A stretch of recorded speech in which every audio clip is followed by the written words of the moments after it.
اللہ کی ہدایت کہاں ہے؟ کیا اس کے علاوہ کوئی اور ولی و ناصر ہے؟ یہ اور بہت کچھ جانیں گے ہم اس ویڈیو میں۔ السلام علیکم ناظرین، جن آیتوں کو آج ہم سمجھیں گے وہ ہیں سورہ البقرہ آیت نمبر 120 اور 121۔ میں امید کرتا ہوں کہ آپ انہیں غور سے سنیں گے اور اپنی زندگی کو قرآن کے مطابق گزارنے کی کوشش کریں گے، کیونکہ قرآن اللہ تعالیٰ کی طرف سے نازل کردہ تمام انسانوں کے لیے ایک مکمل ضابطہ حیات ہے۔ ناظرین، یہ جو بات میں کہہ رہا ہوں اس کو ذرا کان لگا کر سنیں اور ٹھنڈے دل سے اس پر غور کیجئے۔ آپ کو خوب اچھی طرح سمجھ لینا چاہیے کہ اللہ کی یہ سب سے بڑی نعمت جس پر آپ شکر اور احسان مندی کا اظہار کرتے ہیں، اس کا حاصل ہونا اور حاصل نہ ہونا دونوں باتیں علم پر موقوف ہیں۔ اگر علم نہ ہو تو یہ نعمت آدمی کو حاصل ہی نہیں ہو سکتی، اور اگر تھوڑی بہت حاصل ہو بھی جائے تو جہالت کی بنا پر ہر وقت یہ خطرہ ہے کہ یہ عظیم و شان نعمت اس کے ہاتھ سے چلی نہ جائے۔ محض نادانی کی بنا پر وہ اپنے نزدیک یہ سمجھتا رہے گا کہ میں ابھی تک مسلمان ہوں، حالانکہ در حقیقت وہ مسلمان نہ ہوگا۔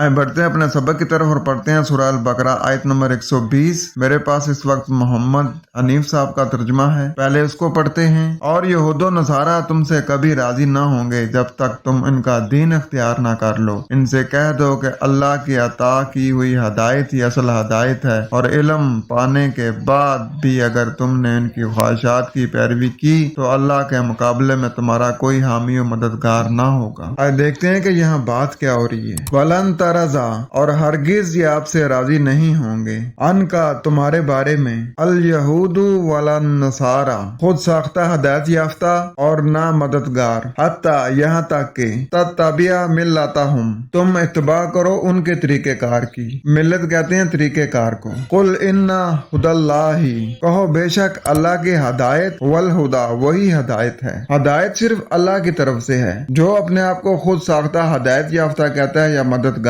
کہتا ہے کہ ہمارے طریقہ کار پر چلو، اس میں ہدایت ہے، تو اس میں ہدایت نہیں ہے۔ ہدایت صرف اسی میں ہے جو اللہ تعالیٰ کی طرف سے آئی ہے۔ وَلَا إِنِ اتَّبَعْتَ أَهْوَاءَهُمْ، اور اگر تم اتباع کرو گے ان کی خواہشات کی، بعد الذی جاءک من العلم، اس کے بعد جو تمہارے پاس العلم سے آ گیا۔ قرآن ہی العلم ہے، خاص علم ہے۔ جب وہ علم تمہارے پاس آ گیا اس کے بعد بھی اگر تم ان کی خواہشات کی اتباع کرو گے تو آگے کیا فرمایا جا رہا ہے؟ مَا لَکَ مِنَ اللَّهِ، نہیں ہے تمہارے لیے اللہ سے، من ولی ولا نصیر، کوئی نزدیکی اور نہ کوئی مددگار۔ تو اس میں واضح طور پر اللہ نے بتا دیا کہ ہرگز وہ تم سے راضی نہیں ہوں گے، خاص ہدایت یافتہ کہلانے والے اور نہ خاص مددگار، یہاں تک کہ تم ان کے طریقہ کار کی اتباع کرو۔ کہو بے شک جو اللہ کی ہدایت ہے وہی خاص ہدایت ہے، اور اگر تم ان کی خواہشات کی اتباع کرو گے اس کے بعد جو خاص علم سے تمہارے پاس آ گیا تو اللہ سے تمہارے لیے کوئی نزدیک تر نہیں ہے اور نہ کوئی مددگار ہے۔ ناظرین، شروع میں ذرا غور کریں جہاں فرمایا جا رہا ہے کہ ولن ترضا، کہ وہ ہرگز تم سے راضی نہیں ہوں گے، ان کل یہود